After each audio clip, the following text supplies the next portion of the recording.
maka dicatatlah nomor 56 itu adalah rumah pengusaha kaya. Orang Yaman, bukan orang Indonesia, orang Yaman, tapi dia rela mewakafkan rumahnya untuk proklamasi kemerdekaan Indonesia. Bertepatan seperti hari ini, hari Jumat jam 10. Maka jangan lupakan sejarah. Berapa banyak hari ini orang yang melupakan sejarah. Halakamru'un man lam ya'rif qadroh. Celaka besarlah orang yang tak tahu tentang sejarah bangsa dan negeri ini. Dan luar biasanya datang Insinyur Soekarno dalam keadaan lemas karena memang ada penyakit dalam tubuhnya. Malam hari diberikan madu oleh seorang pengusaha kaya, namanya banyak yang tak tahu. Pemilik rumah nomor 56 itu berkat rahmat Allah yang maha kuasa, tidak ada yang lain. Allah disebutkan, berarti Allah subhanahu wa ta'ala. Terjemahannya adalah Allah yang maha kuasa. Maka nggak heran ketika Bung Tomo di Surabaya dia teriakkan Allahu Akbar. Gemetar para orang yang mendengar suara takbir daripada Bung Tomo. Allahu Akbar. Tidak hanya sekedar di lisan, tapi ada yang maha kuasa. Siapa dia? La yamutu. Dia tidak mati dan dia hidup. Alhamdulillah. Alhamdulillahilladzi wa ilaikal mustaka wa antal musta'an. Ya Hanan ya Mannan, Allahumma innana bi anna nashhadu an la ilaha illa antallah, antal ahad, antas somad, alladzi lam yalid wa lam yulad wa lam yakul lahu kufuwan ahad. Allahumma salli ala sayyidina wa nabiyyina wa habibina wa syafi'ina wa zukhrina wa maulana Muhammad. Allahumma salli wa sallim wa barik alaih. Qala Allah ta'ala fi kitabihil karim wa huwa asdaqul qailin wa bi qawlihi yahtadil muhtadin. A'udzu billahi minasy syaithanir rajim. Bismillahirrahmanirrahim. Ya ayyuhalladzina amanu taqullaha wa qulu qawlan sadida yuslih lakum a'malakum wa yaghfir lakum dhunubakum wa may yuti'illaha wa rasulahu faqad faza fawzan 'azima. Ayyuhal hadirunal kiram ittaqullaha haqqa tuqatih wa la tamutunna illa wa antum muslimun. Sadaqallahul azim wa sadaqa rasuluhun nabiyul karim wa nahnu ala dzalika minasy syahidin wa syakirin walhamdulillahi rabbil alamin. Tiada kata seindah doa, tiada syair seindah zikir. Mari selalu senantiasa kita ucapkan lisan dengan lafaz alhamdulillahi rabbil alamin. Berselawat kepada habibina wa maulana Muhammadin sallallahu alaihi wasallam. Allahumma salli wa sallim wa barik alaih. Mudah-mudahan kelak diakui pula kita sebagai umatnya di yaumil mahsyar kelak. Amin. Amin ya rabbal alamin. 17 Agustus 1945 bertepatan dengan hari Jumat jam 10.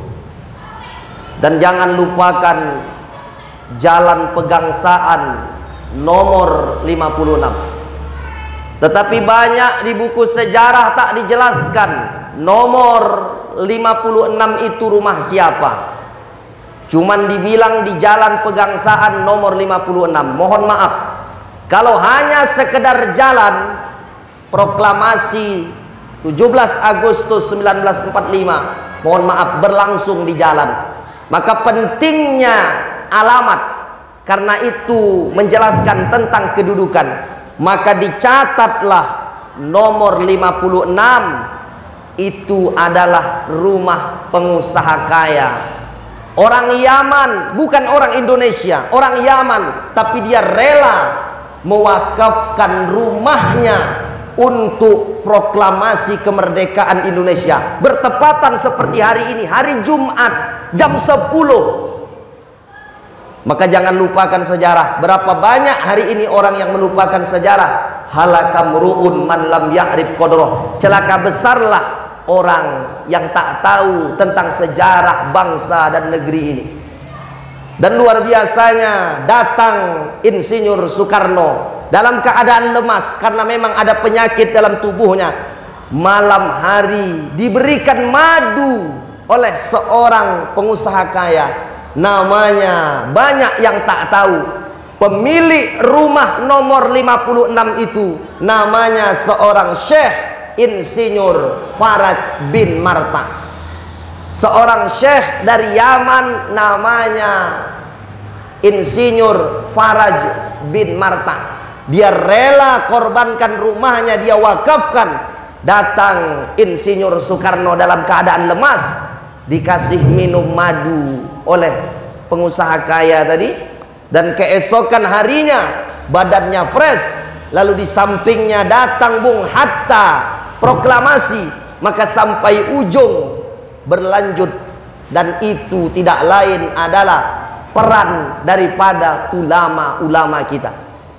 Maka saking mengapresiasinya negara Kesatuan Republik Indonesia, lihat apa yang terjadi di Undang-Undang Dasar 1945. Berkat rahmat Allah yang Maha Kuasa, tidak ada yang lain. Allah disebutkan, berarti Allah Subhanahu wa ta'ala. Terjemahannya adalah Allah yang Maha Kuasa. Maka nggak heran ketika Bung Tomo di Surabaya dia teriakkan Allahu Akbar. Gemetar para orang yang mendengar suara takbir daripada Bung Tomo. Allahu Akbar. Tidak hanya sekedar di lisan, tapi ada yang Maha Kuasa. Siapa dia? La yamutu. Dia tidak mati dan dia hidup. La ta'khuzuhu sinatun wala naum. Dia tak mengantuk, tak pernah tidur. Dialah Allah Subhanahu wa ta'ala. Maka dari Undang-Undang Dasar 1945 menjadi dasar 5 sila. Sila yang pertama kita hafal sama-sama, ketuhanan yang Maha Esa. Ketuhanan yang Maha Esa, kita baca ayatnya yang paling pendek, nama surahnya Al-Ikhlas. Itulah kita katakan kul, katakanlah wahai Muhammad, huwallahu ahad. Dia itu esa, tak berbilang. Dia tunggal, tak beranak dan tidak diperanakkan. Maka saking tingginya apresiasi negara Kesatuan Republik Indonesia meletakkan sila pertama dengan nama Allah Subhanahu wa ta'ala. Maka berapa banyak hari ini kalau ada yang bertanya apa fungsi ustaz, apa fungsi ulama, dijawab lagu syukur. Lagu-lagu yang dinyanyikan oleh negara Kesatuan Republik Indonesia tidak lain penciptanya adalah seorang ulama, Habib, keturunan Rasulullah Sallallahu Alaihi Wasallam. Sampai detik dan sekarang ini kita tahu mengenal Allah, kita bisa sholat menegakkan perintah Allah, tidak lain adalah berkat perjuangan daripada ulama-ulama kita. Maka luar biasa, beberapa dusun-dusun dan kampung-kampung di kabupaten tercinta Serdang Bedagai sibuk memeriahkan bagaimana ulang tahun Indonesia yang ke-77 tahun. Tapi pada akhirnya kemerdekaan yang sebenarnya adalah bukan hanya sekedar dipanggil hiburan, dipanggil perlombaan, anak-anak meriah, anak-anak gembira. Tapi kemerdekaan yang hakiki adalah jadilah kita umat yang senantiasa menegakkan amar ma'ruf dan nahi munkar. Itu pula yang pernah dilakukan oleh seorang Jenderal Sudirman. Jenderal Sudirman orang yang luar biasa. Dia berkorban dengan dirinya, dengan tenaganya untuk mengusir Belanda, untuk mengusir penjajah daripada negeri tercinta Indonesia. Bahkan dia kena penyakit malaria, ditandu di dalam hutan. ditandu di dalam hutan, tapi dia tak pernah meninggalkan kebiasaan baik. Tidak lain adalah dia bawa kendi, dia isi air. Air itu dia pakai setiap kali wudhunya batal.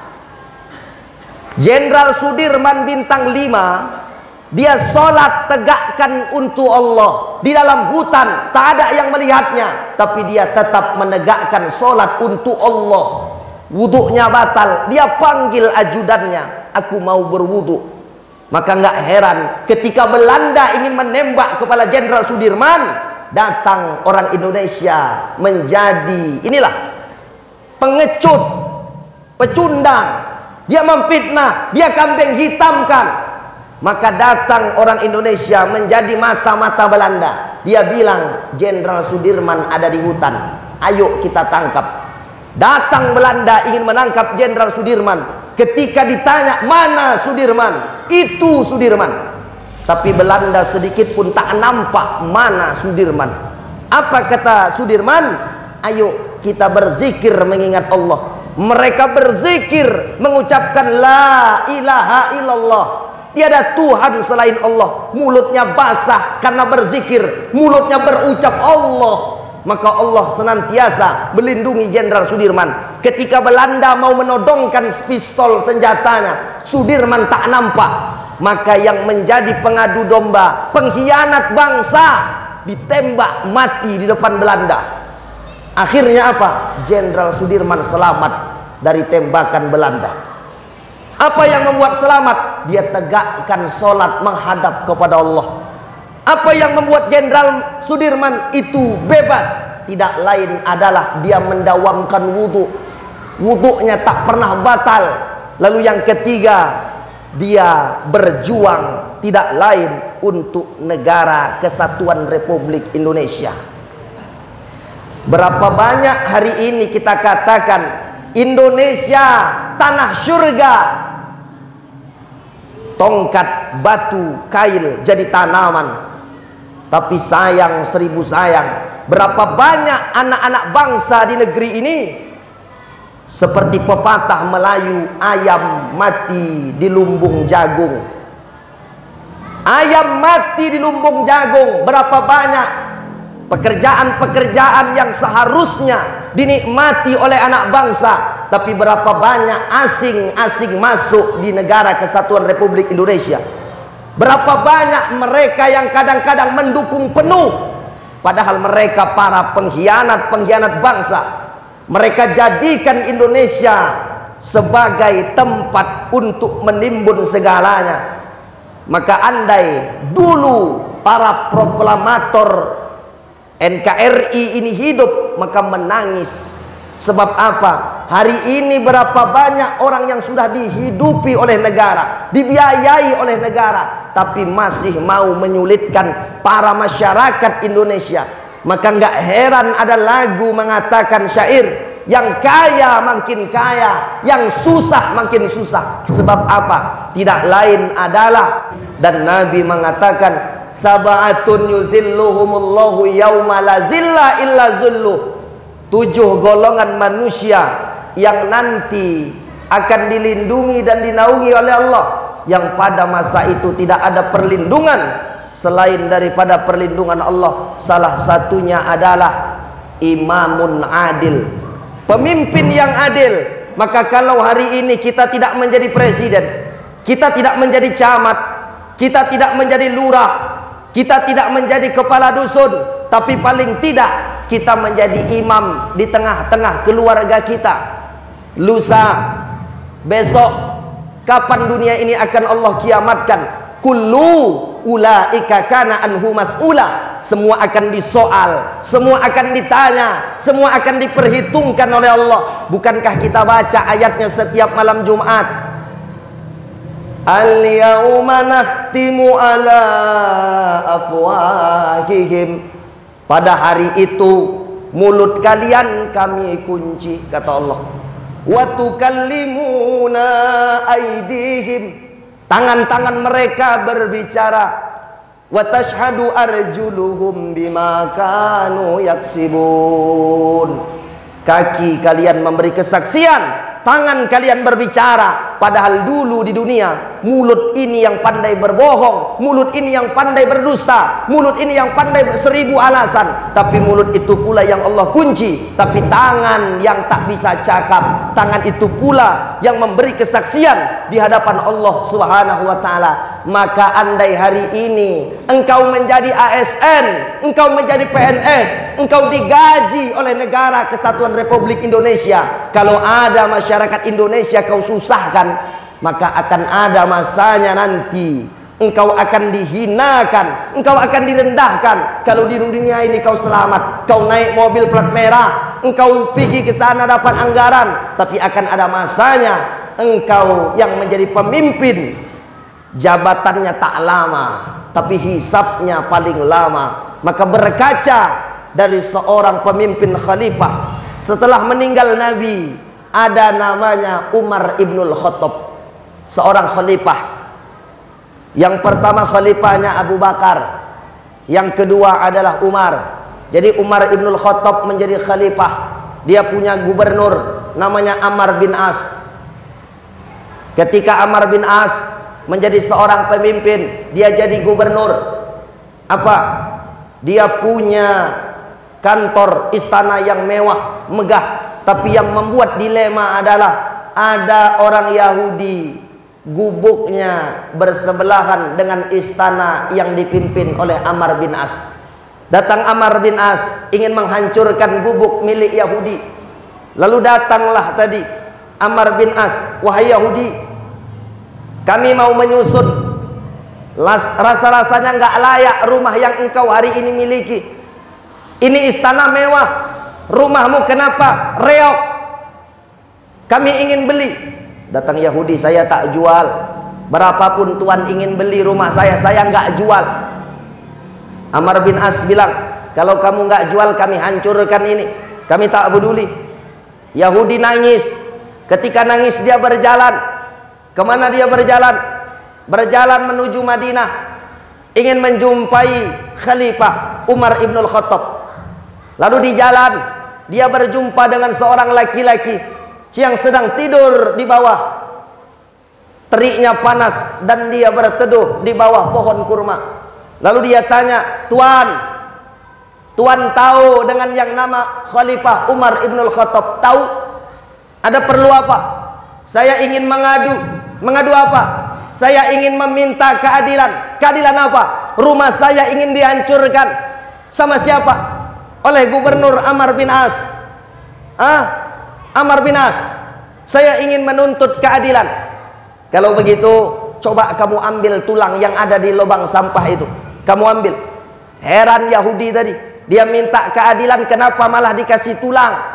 Sudah ambil.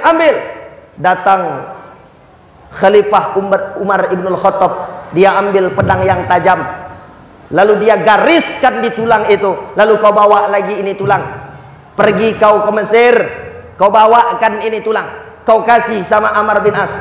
Dikasih tulang tadi oleh Ammar bin As, gemetar badan Ammar bin As.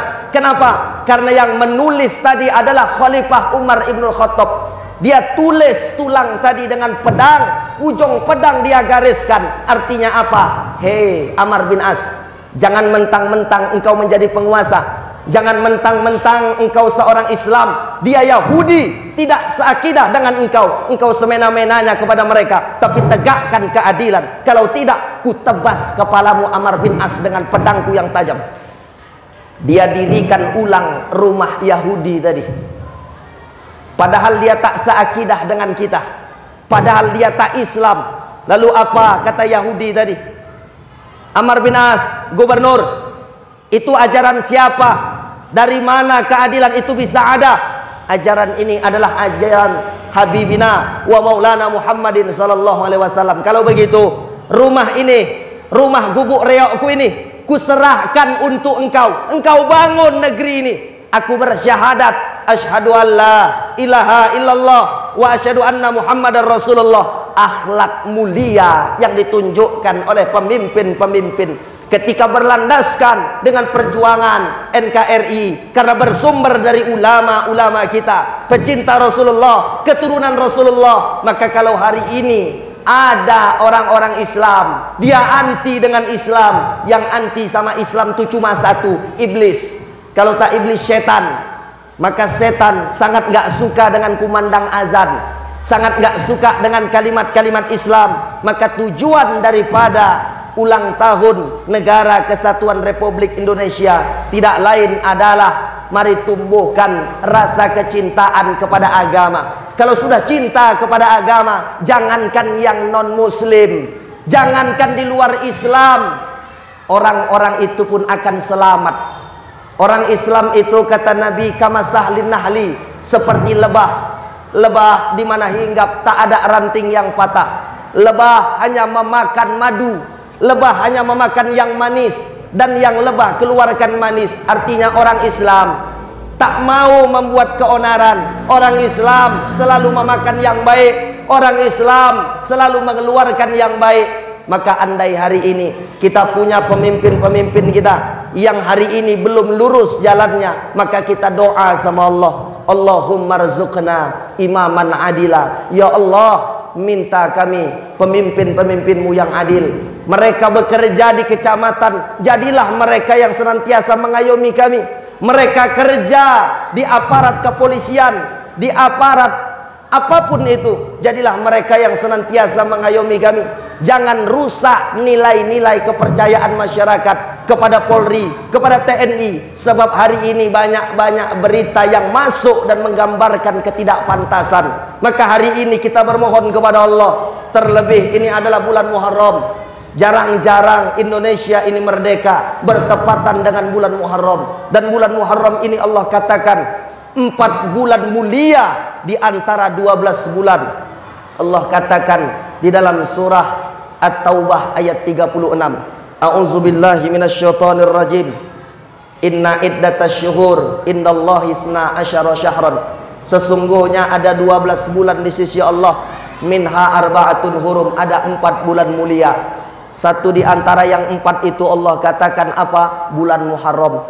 Maka kita ketuk pintu langit, kita mohon sama Allah agar kiranya para penduduk masyarakat khususnya di Serdang Bedagai, di desa Kampung Pon ini, Allah berikan keberkahan-keberkahan dari apa datangnya ulang tahun Negara Kesatuan Republik Indonesia.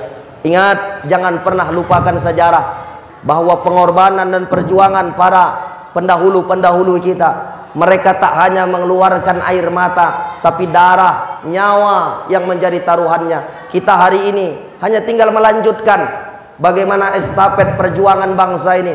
Kalau sudah bangsa ini dikuasai oleh orang-orang yang tak bertanggung jawab, maka yakinlah anak-anak cucu kita nanti kelak hanya menjadi pendengar dongeng semata. Dulu kakekmu hebat nak, dulu bapakmu hebat nak, tapi dulu. Maka jangan sampai ini terjadi kepada kita. Jadilah senantiasa umat pemersatu bangsa. Siapapun orangnya, siapapun sukunya, selagi kita diikat dengan Negara Kesatuan Republik Indonesia, Bhinneka Tunggal Ika, walaupun berbeda-beda tapi tetap satu jua. Barakallah li wa lakum fil Qur'anil azim, wa nafa'ani wa iyyakum bima fihi minal ayati wa zikril hakim, wa taqabbala minni wa minkum tilawatahu innahu huwal ghafurur rahim.